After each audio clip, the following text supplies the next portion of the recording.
Assalamualaikum warahmatullahi wabarakatuh.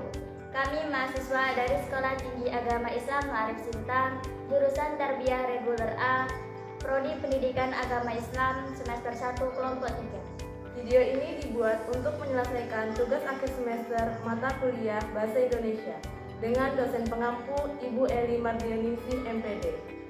Kami dari kelompok 3 terdiri dari 3 anggota. Sebelum kami memulai ke presentasi, izinkan kami memperkenalkan diri terlebih dahulu.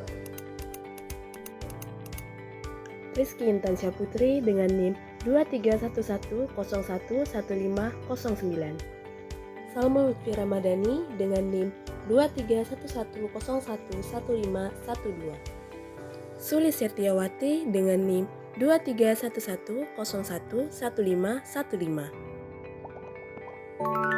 Latar belakang, EYD adalah pedoman ejaan bahasa Indonesia yang sudah berlaku sejak tahun 1972. Soal UTS sebagai pengukur kemajuan belajar siswa setelah setengah semester, mengukur pencapaian kompetensi siswa setelah proses pembelajaran selama setengah semester. Alasan, karena seringnya ditemukan kesalahan dalam penulisan soal UTS, baik itu penggunaan huruf kapital, huruf miring, huruf tebal, dan lain-lain. Tujuan, mendeskripsikan penggunaan huruf pada soal penilaian akhir semester mata pelajaran fikih kelas 11 Agama Madrasah Aliyah MA Aliman Terpadu tahun 2021-2022. Mendeskripsikan penggunaan kata pada soal penilaian akhir semester mata pelajaran fikih kelas 11 Agama Madrasah Aliyah Aliman Terpadu tahun 2021-2022. Mendeskripsikan penggunaan tanda baca pada soal penilaian akhir semester mata pelajaran fikih kelas 11 Madrasah Aliyah MA Aliman Terpadu tahun 2021-2022. Rumusan masalah. Bagaimanakah penggunaan huruf pada soal penilaian akhir semester mata pelajaran fikih kelas 11 Agama Madrasah Aliyah MA Aliman Terpadu tahun pelajaran 2021-2022. Bagaimanakah penulisan kata pada soal penilaian akhir semester mata pelajaran fikih kelas 11 Agama Madrasah Aliyah MA Aliman Terpadu tahun pelajaran 2021-2022. Bagaimanakah penulisan tanda baca pada soal penilaian akhir semester mata pelajaran fikih kelas 11 Agama Madrasah Aliyah MA Aliman Terpadu tahun pelajaran 2021-2022. Kajian teori. Penggunaan huruf adalah aksara dalam tulisan yang terdiri atas anggota abjad atau alfabet dan melambangkan bunyi bahasa. Sedangkan abjad merupakan susunan huruf atau aksara yang sudah lazim digunakan dalam bahasa tertentu. Penulisan kata. Kata merupakan satuan bahasa yang mempunyai arti atau satu pengertian. Kata adalah satuan bahasa terkecil yang mengisi salah satu fungsi sintaksis, subjek, predikat, objek, atau keterangan dalam satu kalimat. Penggunaan tanda baca. Tanda baca adalah untuk menunjuk struktur sebuah tulisan, menentukan intonasi, serta jeda pada saat pembacaan. Umumnya tanda baca yang sering digunakan dalam penulisan adalah tanda titik, koma, titik dua, titik koma, tanda tanya, tanda seru, tanda petik. Hasil analisis penggunaan huruf. Penggunaan huruf terdapat 20 kesalahan, huruf kapital 20 kesalahan. Hasil analisis penggunaan huruf kapital. Penggunaan huruf kapital terdapat 20 kesalahan, di antaranya pembunuhan. Seharusnya huruf P di kata pembunuhan tidak ditulis menggunakan huruf kapital karena tidak merupakan di awal kalimat. Memukul juga seharusnya M tidak ditulis menggunakan huruf kapital karena tidak terdapat di awal kalimat. Kisos. Seharusnya huruf Ki di dalam kalimat kisos tidak ditulis kapital karena tidak di awal kalimat. Selanjutnya diat. D harusnya tidak ditulis dengan huruf kapital karena tidak di awal kalimat. Selanjutnya Hotel Melati. H dan M pada kata Hotel Melati seharusnya ditulis menggunakan huruf kapital karena menunjukkan kata tempat. Selanjutnya masyarakat. Seharusnya huruf M tidak ditulis menggunakan huruf kapital karena tidak tidak termasuk di awal kalimat. Selanjutnya zina. Seharusnya Z di kata zina tidak menggunakan huruf kapital karena tidak terdapat di awal kalimat. Selanjutnya cambuk. Seharusnya C dalam kalimat cambuk tidak ditulis menggunakan huruf kapital karena bukan di awal kalimat. Selanjutnya menjaga. Seharusnya M pada kalimat menjaga tidak ditulis menggunakan huruf kapital karena bukan di awal kalimat. Selanjutnya langsung. Seharusnya L tidak ditulis menggunakan huruf kapital karena tidak di awal kalimat. Selanjutnya wahana. Seharusnya W tidak ditulis menggunakan huruf kapital karena bukan merupakan di awal kalimat.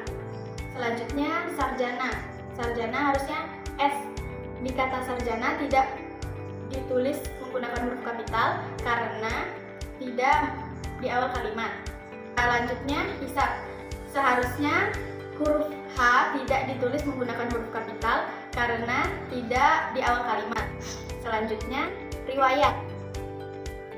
Pada kata riwayat seharusnya tidak ditulis menggunakan huruf kapital karena bukan merupakan di awal kalimat. Selanjutnya barang. B dalam kalimat barang harusnya tidak ditulis menggunakan huruf kapital karena bukan di awal kalimat. Selanjutnya gelombang. G harusnya tidak ditulis menggunakan huruf kapital karena tidak di awal kalimat. Selanjutnya hirobah. H pada kata hirobah seharusnya tidak ditulis menggunakan huruf kapital karena bukan di awal kalimat. Selanjutnya vonis. V pada kata vonis harusnya tidak ditulis menggunakan huruf kapital karena tidak di awal kalimat. Selanjutnya bukti. B pada kata bukti seharusnya tidak ditulis menggunakan huruf kapital karena bukan di awal kalimat. Selanjutnya dera. D pada kata dera harusnya tidak ditulis menggunakan huruf kapital karena bukan merupakan awal kalimat. Analisis penulisan kata. Penulisan kata partikel terdapat 4 kesalahan, singkatan kata atau akronim terdapat 2 kesalahan, kata berimbuhan 1 kesalahan, gabungan kata terdapat 4 kesalahan, dan bentuk ulang terdapat 1 kesalahan. Analisis penulisan gabungan kata. Terdapat 3 kesalahan. Yang pertama, kata di antara seharusnya tidak diberi spasi karena tidak menunjukkan kata tempat. Yang kedua, kata di bawah seharusnya tidak diberi spasi karena tidak menunjukkan kata tempat. Yang ketiga, di saat. Seharusnya kata di saat tidak diberi spasi karena tidak menunjukkan kata tempat. Analisis penulisan partikel. Terdapat 4 kesalahan. Yang pertama, kata apakah seharusnya tidak diberi spasi karena partikel tidak dapat berdiri sendiri. Yang kedua, ambilkan. Seharusnya tidak diberi spasi karena partikel tidak dapat berdiri sendiri. Yang ketiga, kata terserahlah. Seharusnya tidak diberi spasi karena partikel tidak dapat berdiri sendiri. Dan yang terakhir, kata meskipun. Seharusnya tidak diberi spasi karena partikel tidak dapat berdiri sendiri. Analisis penulisan singkatan atau akronim. Terdapat 2 kesalahan. Yang pertama, kata dalam. Seharusnya tidak boleh disingkat menggunakan kata DLM. Dan yang kedua, kata yang. Seharusnya tidak boleh disingkat menggunakan kata DD. Analisis penggunaan kata bentuk ulang. Terdapat 1 kesalahan, yaitu terang-terangan. Seharusnya diberi tanda hubung. Analisis penggunaan kata berimbuhan. Terdapat 1 kesalahan, yaitu menghilangnya. Seharusnya tulisan yang benar adalah menghilangnya, bukan menghilangnya. Hasil analisis penggunaan tanda baca elipsis. Terdapat 31 kesalahan. Yang pertama, penggunaan titik 3 berjumlah 22 kesalahan. Dan yang kedua, penggunaan titik 4 berjumlah 9 kesalahan. Kesimpulan.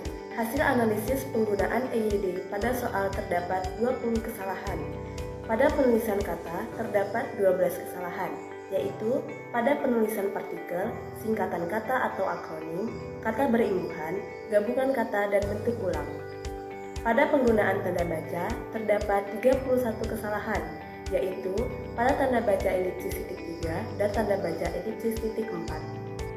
Saran, yaitu guru seharusnya lebih memahami tata cara pembuatan soal, Lebih teliti dalam menulis soal agar siswa dapat memahami penulisan soal yang benar, dan guru seharusnya memeriksa kembali soal yang telah dibuat.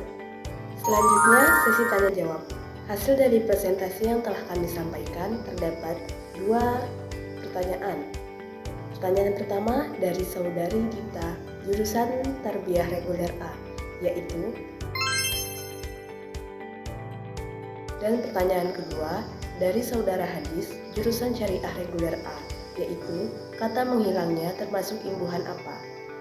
Baiklah, 2 pertanyaan ini akan dijawab oleh saudari Rizky Intansyah Putri dan saudari Suli Setiawati. Pertanyaannya ialah kenapa yang tidak boleh disingkat dalam soal? Jawabannya yaitu karena YG itu bukan kata yang baku, jadi sebaiknya dalam pembuatan soal tidak boleh ada singkatan seperti yang disingkat jadi YG.